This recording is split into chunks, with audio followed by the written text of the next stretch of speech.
Eksekusi itu kemarin aku baca di Oke, kita bahas eksekusi nih saat ini. di apa namanya, di banyak media ya, referensi gitu. Di hukum juga aku baca.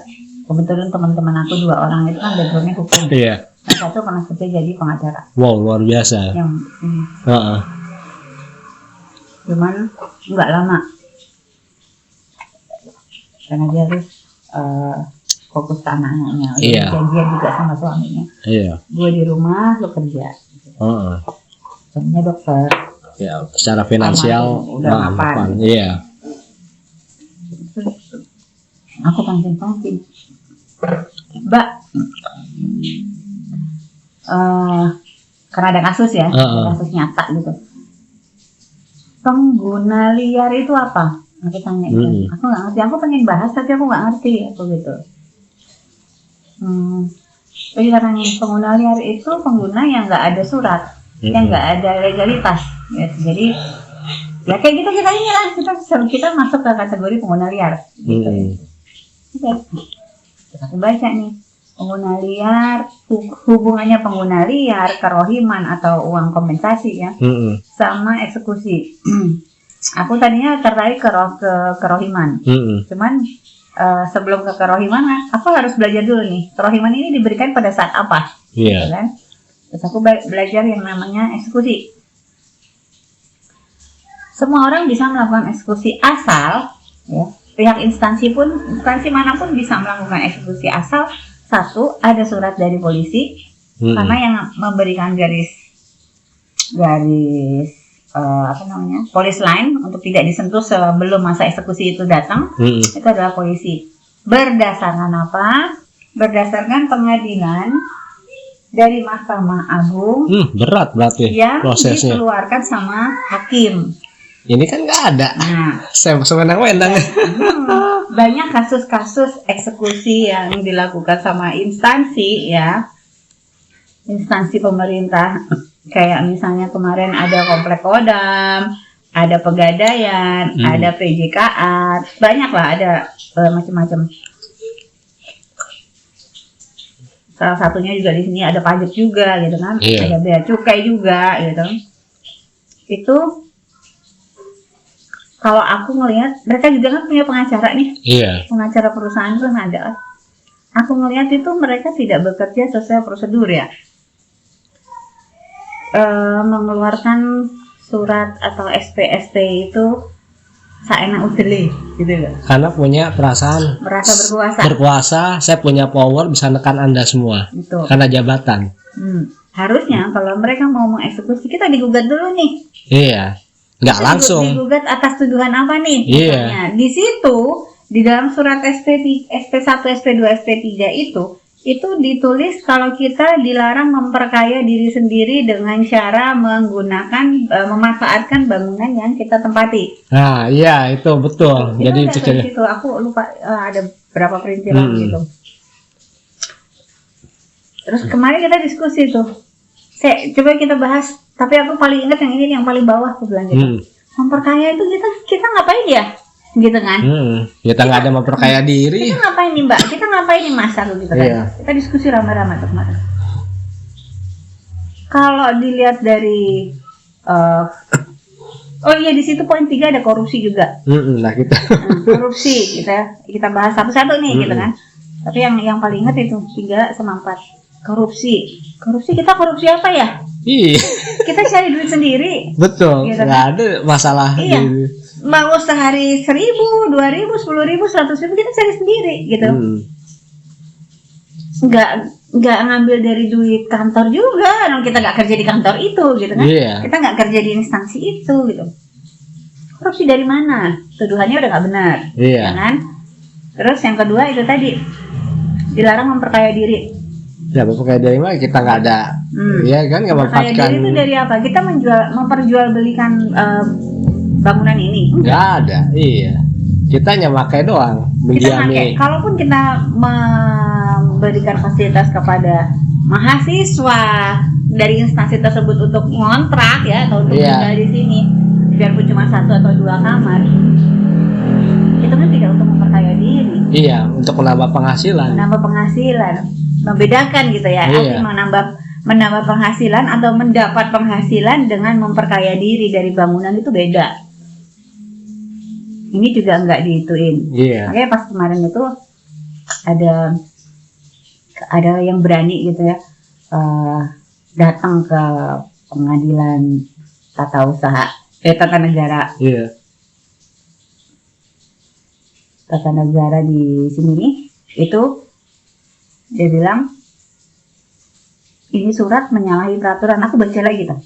Oh iya benar gitu kan. Iya juga ya, karena kita tidak memperkaya diri, kecuali itu tadi kita jual nih bangunan buat diri kita sendiri, itu uangnya kita bawa diri sendiri. Terus itu korupsi juga gitu. Tapi kita enggak. Terus dilarang apa ya, pokoknya ngebantu orang di situ juga dilarang gitu. Sunatnya aneh lah gitu kan. Terus akhirnya para pengacara yang kita ajak ngobrol itu menetapkan bahwa gitu, yang berhak mengeluarkan anda semua adalah surat dari hakim yang diturunkan setelah pengadilan. Kalau belum ada, kalau tidak terjadi pengadilan, ya tidak adanya pengadilan dari dua belah pihak, nggak ada yang berhak mengusir. Gitu. Berarti masih kuat. Masih. Aku gini, kuat banget mas. Iya. Aku gini, cuman kan pihak sana itu, pihak instansi itu tidak mengacu kepada itu, gitu kan. Kalaupun kita tahu nih, kita pihak yang dieksekusi kita tahu peraturan itu, sementara kita berhadapan dengan orang yang sebenarnya tak mungkin tahu ya. Pengacara di instansi itu tahu, tapi mereka tidak melakukan itu kan, kita bisa apa gitu loh.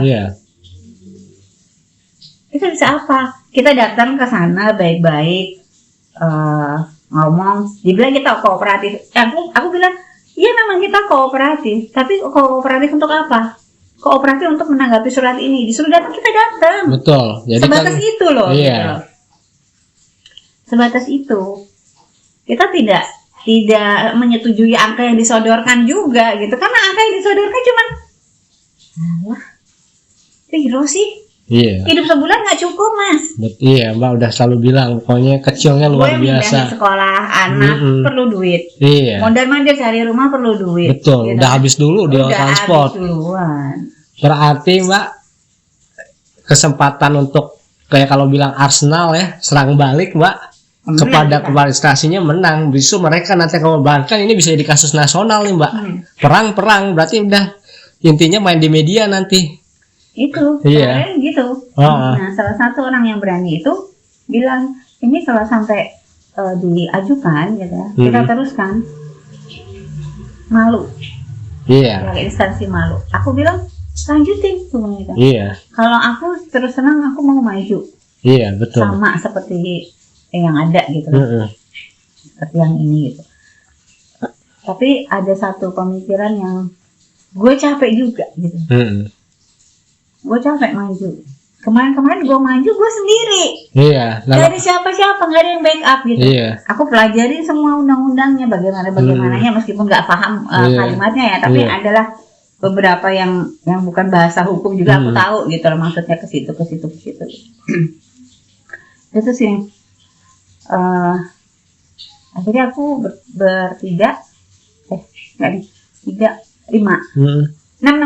berenam itu diskusi.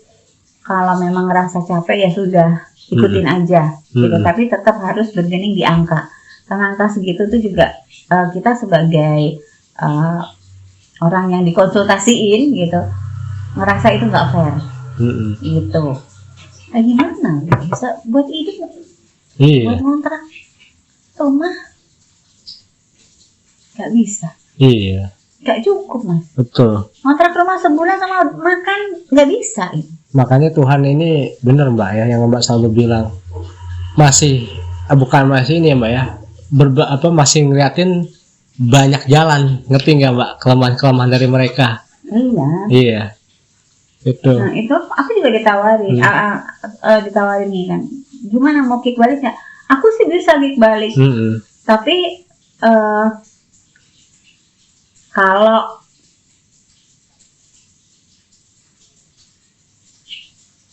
aku harus keluar dari sini, aku mau kick balik, aku bilang gitu. Tapi kalau aku nggak keluar dari sini, pilihannya cuma itu mas, keluar atau enggak gitu. Kalau keluar aku bisa kick balik seenak aku gitu kan. Kalau aku nggak keluar, aku bisa kick balik juga, cuman ada satu apa ya, itu tadi ada satu kebutuhan yang mendesak yang harus tak dapat gitu. Akhirnya pilih yang mana gitu kan. Kalau aku sih tetap pilih yang pertama.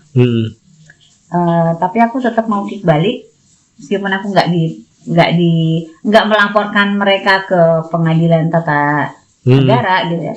Tapi aku bisa lewat media, aku bilang. Iya betul. Salah satunya ini gitu. Iya, jadi orang-orang pada nonton justru nanti kita berharap dukungan dari masyarakat. Iya. Karena gini, kita juga kemarin berasumsi bahwa pemimpinnya itu kemungkinan juga nggak tahu kalau ada kasak-kusuk seperti ini gitu kan. Cuman kalau menurut aku sih, kalau nggak tahu kok nggak mungkin banget ya. Iya. Gitu kan. Atasan lo paling tinggi lo ya. Iya. Gitu. Kalau di atasnya itu kemungkinan nggak tahu wajar gitu. Iya betul Pak. Gitu. Terus akhirnya syarat-syarat eksekusi itu apa itu juga ada aku baca. Next video mungkin aku bacain itu satu-satu gitu. Nggak hafal juga sih. Terus dari situ nyangkut ke angka itu tadi dong, ke kerohiman. Kerohiman itu diberikan kepada siapa? Diberikan kepada 2 kategori, pengguna legal dan pengguna liar atau ilegal. Kalau pengguna legal kita nggak bahas lah ya. Pengguna liar ini kayak misalnya orang yang menempati tanah orang lain, gitu kan? Itu aja diberi penggantian yang normal. Iya, jadi bisa hidup lagi. Misalnya contoh, kita dikasih duit, contohnya misalnya 500 juta penggantian, kita bisa beli rumah 2,5, bener gak Mbak? Nah 2,5 itu buat usaha, buat apa, iya kan? Itu. Kayak di mana tuh? Rumpung ya. Rumpung situ, kebun nanas itu banyak yang nggak punya surat. Karena kan mereka ilegal. Iya. Minimal 1 M tuh dapat. Iya. Sebelum jadi jalan gitu tuh. Sebelum dibangun gitu. Terus kok kita ini gitu. Iya. Yang punya surat resmi, para pendiri, founders. Para penghuni yang kayak pensiunan gitu ya, terus anak dari pensiunan itu kan sebenarnya masih termasuk dalam sebuah lindungan dari undang-undang yang mengizinkan boleh berpartisipasi dalam hal tertentu gitu kan. Itu kok tidak dihargai gitu. Terlebih lagi orang tua kita itu merupakan pionir dari adanya si instansi ini gitu, kok nggak dihargai gitu. Kayak tadi kita ngobrol di depan, kalau penghargaannya cuma medali gitu ya, cuma kita bisa juga tempat fotokopi gitu kan. Kita bisa bikin selaku anak itu bisa bikin gitu. Tapi yang diperlukan di sini kan penghargaan pada saat si orang tua itu masih ada nih gitu kan, yang bisa diturunkan ke ahli warisnya gitu loh. Itu tadi malam juga kan sempat dibahas kayak gitu. Terus dari situ kok nggak ada ya, gitu. Malah kita mau mengajukan dari golongan 2 ke golongan 3 itu udah dimulai dari zamannya orang tua kita masih ada ya. Itu ditolak. Ada apa? Gitu kan. Terus penolakannya itu juga cuma sepihak dari pimpinan teratasnya aja gitu. Sementara di situ kalau tidak salah ya itu ada persetujuan dari Kemenkyu-nya, terus dari Kementerian PUPR, itu harus setuju gitu. Nah kalau dari dirjennya doang yang nggak setuju. Ini sebenarnya surat ajuan itu nyampe ke mereka nggak nih? Berarti Kedua di atasnya berarti itu ini nggak? Mbak, ada mafia di dalam mafia. Itu Udah pasti. udah pasti, itu dimanapun ada lah gitu.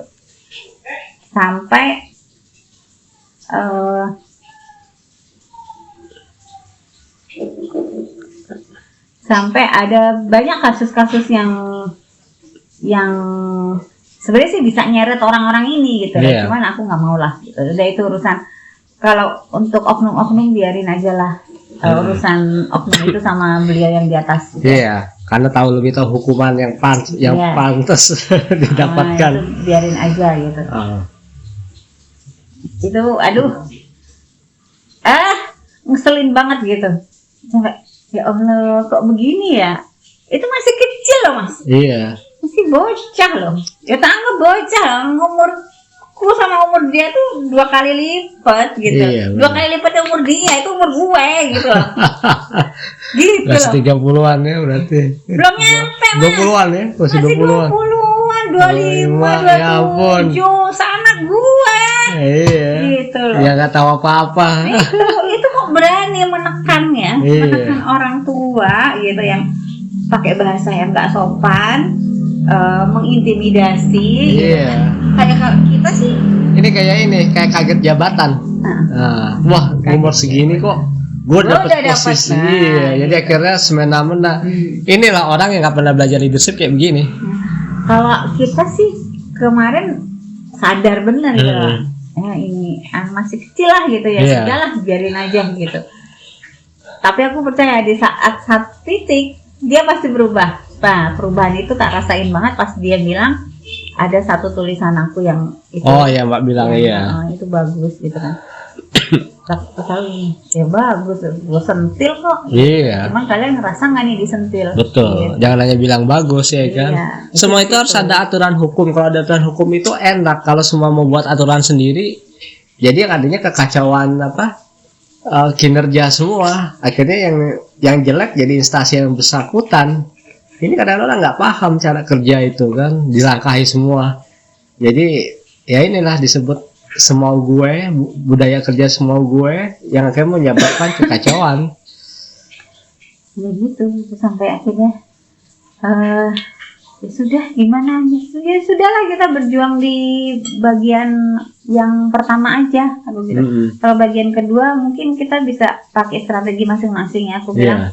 Yang itu mungkin bisa langsung ke pengadilan, dia bisa pakai pengacara. Meskipun dia juga bilang waktu ke sana itu dia bilang gue nggak punya duit mbak, dia bilang gitu. Tapi kok berani gitu. Karena ini salah. Itu dia dieksekusi hari ini dikasih surat malam, besok eksekusi. Besok sebelum eksekusi dia didatangi nih, memang mau dilepas berapa pak? Masih ada nego mas. Iya. Gitu kan. Terus dijawab, enggak, saya nggak mau lepas. Jawab gitu. Dengar bapak pakai pengacara ya? Kan mahal bayar pengacara. Soal mahal apa murah urusan saya. Terus, wes keren nih, itu gitu. Keren. Terus akhirnya datanglah tuh. Itu pagi ya, siang si Mas ini datang ke instansi tersebut bawa pengacara dari PT UN itu. Ada 4 orang, cewek 2, cowok 2. Ngobrol. Dari pihak PT UN bilang, atau mau di PT UN kan? Nah, pihak instansi tersebut bilang, gak usah lah, gak perlu. Dari kalimat gak usah, gak perlu, itu kalau Mas Seto nangkep apa? Ketakutan. 1, takut. 2, nama baik tercemar. 3, ketiga ada rasa nggak percaya diri. 4, keempat dia tahu keputusannya salah. 5, terjadi mereka tahu melanggar aturan. 6, melangkahi struktur organisasi. 7, apa ya, yang saya lihat sih mereka memang nggak punya alasan yang kuat, argumentasi apa gitu kan yang harus dilakukan. 8, hanya pengen nunjukin saya berkuasa. 9. 9, dia hanya ingin dilihat oleh atasan bekerja. 10 ini menyangkut jabatan di masa depan. Udah itu aja. Dari sekian banyak uraian maksud bakal aku cuma satu, Mas. Apa tuh, Pak? Berapa duit yang harus kita keluarin untuk menutup mulut? Iya. Benar. Di situ. Pihak instansi bicara, gak usah lah, jangan. Itu bahasa hukum loh itu. Iya. Bahasa hukum, lu minta duit berapa sih? Supaya 10 itu tadi tercover. Iya. Gitu. Di situ dia minta 1 M. Bagi mereka kecil 1 M. Bagi mereka harusnya kecil, tapi dibikin gede gitu loh. Nah orang ngasih. Waktu aku gini, oke kita belak-belakan aja deh, gue capek datang-datang terus tapi nggak ada ujungnya. Iya. Gitu. Dikasih berapa? Pihak kantor sih cuma bisa kasih 1 bulan coveran, Bu. Berapa angkanya gitu kan? Iya. Berapa coba? Berapa? 5 juta. Ya ampun. Satu gini. Oke 5 juta takip gitu kan.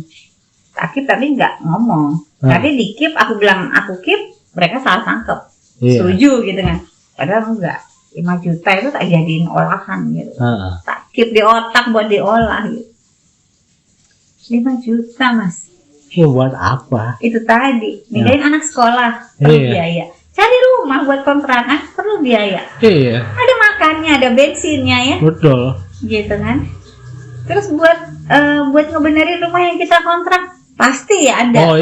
Pembenahan itu pasti ada. Pasti udah pasti kalau kontrak. Kecuali kalau rumah itu baru ya. Sekitar 2-3 bulan kayak waktu saya tinggal, baru dibangun udah tinggal tidur istilahnya. Ini kan kita lihat kondisinya gitu kan. Kalau kita mau rumah yang asal-asalan sih bisa gitu ya. Iya. Oke lah kita bisa asal-asalan. Kita mau yang layak. Kalau yang namanya kita mau pindah itu juga kita ngelihat kan, kita nyaman gak nih tinggal di rumah tersebut. Iya, jangan gitu. asal pindah, betul. Yang kecil asal kita nyaman, itu oke. Gitu. Tapi itu tetap ada dana nih, ada uang, ada angka yang berbicara. Gitu. Angka yang keluar tuh pasti, Mbak. 5 juta, Bu.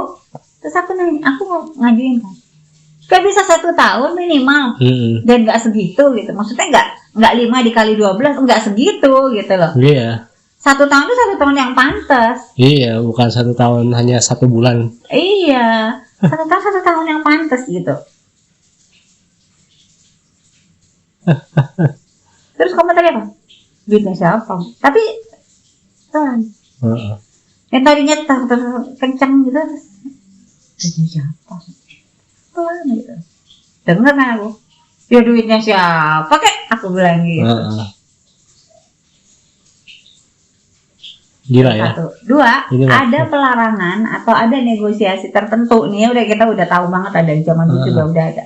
Ada negosiasi tertentu di mana calon penghuni yang diizinkan untuk menempati rumah ini itu, rumah kita itu diperbolehkan untuk memberikan biaya ganti, karena itu kan uang pribadi ya. Iya. Nah ini aku konfirmasi. Bukan konfirmasi secara langsung, terkonfirmasi lah ya. Terkonfirmasi pada saat salah satu dari kita itu sudah bukan sudah sih. Pada saat dia lagi dalam situasi yang sama kayak gini. Jadi lagi ngobrol gitu, terus itu berapa ya? Gitu kan. Dia tanya, pasarannya berapa ya? Gitu. Terus pihak sana itu bilang, oh kalau itu urusannya antara calon penghuni dengan penghuni, jadi terserah kesepakatan. Iya, nggak ada ketetapan harga. Nggak ada. Jadi kesepakatan, misalnya sepakatnya 200 ya 200 gitu. Nah di sini ini nih permainan calo-calo gitu ya, yang mungkin pengen duit atau pengen budget tuh. Mungkin di daerah basah, satu instansi kan ada daerah basah, ada daerah kering ya. Daerah basahnya itu gampang banget gitu kan, cari uangnya setiap hari kok ada aja. Nah daerah kering ini susah gitu kan. Nah yang mungkin yang ini itu bilangnya, oke, lu berani 200 tapi jangan kasih segitulah, 1/4 aja misalnya. atau sepertiganya aja, atau 10%-nya aja mungkin, gitu kan? Misalnya bagi-bagi. Iya. Bisa bagi-bagi, bisa kalau advice-nya bagus ya, lo bisa setting itu, gitu kan? Tapi rata-rata kan nggak begitu. Iya. Kalau orang udah aku sendiri juga jadi saksi satu transaksi yang ditolak, yang ditolak sama penghuni lama gitu. Aku ada di situ, cuman aku nggak kelihatan. Iya. Di depan mereka aku nggak ada, tapi aku ada di situ. Gitu. Itu kayak gitu juga. Gila ya, Itu malah berani. Ini Bu, nilainya segini, cash and carry. Wah, udah kayak beli mobil. Iya, cash and carry. Nggak mau. Iya. Itu ini nggak mau. Nah, aku nggak mau. Didatangin 2 kali atau 3 kali? 2 kali sama. Pokoknya sering datang lah ke situ. Kali 3 kali, bawa cash itu dengan nilai yang segitu. Gitu. Gila. Nah kalau aku sih bisa ngelihat masalah itu, mungkin aku sebagai terkena ya, imbas yang terkena. Tapi aku juga bisa ngelihat dari sisi yang enaknya gitu ya. Dari sisi mereka itu kalau memang misalnya tidak mau rame-rame, ya sudah sih, gitu ya. Kita ambil jalan tengahnya aja, jalan enaknya, disamain aja. Misalnya di sana di instansi tersebut ada kasakusuk soal biaya kerohiman itu misalnya nih minimalnya 150 sampai 200 misal. Ya sudah ditetapkan aja segitu. Pihak instansi mau ngambil 150 atau yang 200. Kayak 150 udah samain semua penghuni gitu kan. Semua penghuni menerima 150 dari instansi, bukan dari calon penghuni gitu loh. Karena calon penghuni itu menempati rumah ini juga kan pakai uang pribadi, Mas, untuk penggantian itu kan pakai uang pribadi. Meskipun nanti mereka bisa mengajukan allowance gitu, bisa mengajukan loan di kantor gitu. Loan di kantor itu juga batasannya macam-macam. Kemarin ada yang bilang 90, tapi sebelumnya itu ada orang bilang ke aku 150. Aku nggak ngerti nih, mungkin disesuaikan sama posisi kali ya. Jabatannya itu. Kalau aku sih saran begitu gitu. Jadi kita ambil tengah-tengahnya, nggak ada yang namanya ribut-ribut di pengadilan gitu kan. Terus nama sama-sama masih bersih lah gitu. Betul. Karena ada tunjangan yang diberikan ke layak. Diberikan ke mantan penghuni nih, calon mantan penghuni gitu loh. Itu soal renovasi mungkin justru itu yang kita serahkan ke penghuninya, ini mau direnov atau gimana gitu. Ya itu antara calon penghuni dengan instansi kan bisa bergening lagi nih. Misalnya penghuninya bisa ngeluarin 25 juta misalnya gitu. Nanti kantor support 25 atau 50, terserah habisnya berapa gitu kan. Itu kalau aku loh. Dan itu bisa dicicil sama pihak penghuni nantinya. Misalnya dibayarin kantor 50 juta buat renov, dicicil aja dari gaji. 50 juta kecil lah, itu paling cuma seminggu. Iya betul Mbak. Balik. Iya. Ya, makanya ini mafia dalam instansi pemerintah ya, terlalu banyak mafia itu. Waduh. Terus aku sampai gini, pas kemarin diskusi itu sampai ramainya gitu, seru banget tuh semua. Kayak KPK mesti turun ya. Iya harus turun, kalau enggak ini Mbak akan tekanan terus. Kalau mau ramai kan gitu. Iya. Cuman ya itu tadi, aku sih lebih pilih ke yang itu gitu loh. Aku sebagai orang yang terintimidasi ya sama pihak sana, terus sebagai orang yang tersingkir juga gitu, masih bisa ngelihat ya kenapa sih enggak kita ambil yang tengah-tengahnya aja gitu. Kan jauh lebih enak. Terus besoknya aku baca tuh Bu Kemenkyu bilang mau mengkoreksi kinerja terutama pajak gitu kan. Aku komen, jangan cuma pajak aja dong, departemen keuangan yang di bawah naungan Kemenkyu Iya. harus diacak-acak juga gitu, dipantau juga kinerjanya gimana gitu. Nah, sekarang pertanyaannya adalah benar nggak nih Kemenkyu mengeluarkan perintah untuk mengosongkan ini? Nah, itu yang jadi pertanyaan. Belum tentu juga, mungkin keinginan mereka supaya bisa tinggal di sini. Punya pribadi. Kemenkyu pun juga kan harus dapat izin dari presiden. Presiden ngeluarin perintah itu nggak? Saya rasa enggak. Kalau presiden tidak mengeluarkan perintah itu, instansi manapun tidak berhak untuk mengeluarkan penghuni. Betul. Karena Jadi- itu tadi ada pengadilan dulu nih dari Mahkamah Agung gitu ya, yang di mana hakimnya bertindak sebagai pengambil keputusan dan pencetus keputusan itu untuk oke, ini gugatannya jelas gitu kan, boleh dieksekusi. Tapi tetap eksekusi itu juga nggak gratis gitu. Eksekusi pihak sana membayar. Eksekusi di sini sebagai pihak yang dieksekusi juga harus menerima sesuatu gitu loh. Di peraturan mana ya yang tentang kerohiman itu ada juga, udah aku screenshot. Yang itu tadi pengguna liar dan pengguna tetap. Tetap. Ini kan udah pengguna tetap, surat lengkap semua. Berarti memang dasar hukum ini sudah kuat, mereka sebenarnya nggak bisa. Jadi sebenarnya keinginan pribadi pengen tinggal di sini, jadi dibuat aturan harus pindah gitu kan. Iya. Nah itu aja. Itu aja. Jadi buat teman-teman yang nonton nih, juga yang ngedengerin ya, mungkin ya dari ruang sebelah gitu. Dari satu live, yang satu video, yang satu offline. Itu kalau menurut teman-teman tuh pilih yang mana? Gitu.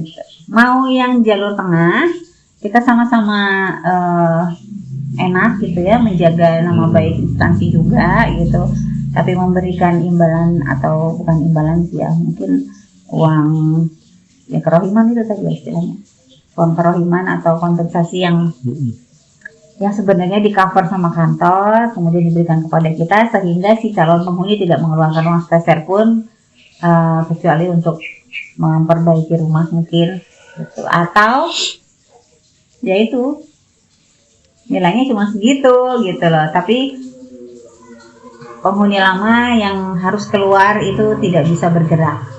BTW yang dieksekusi ini gitu ya, itu rata-rata udah usia, rata-rata nih mostly 90% di atas 70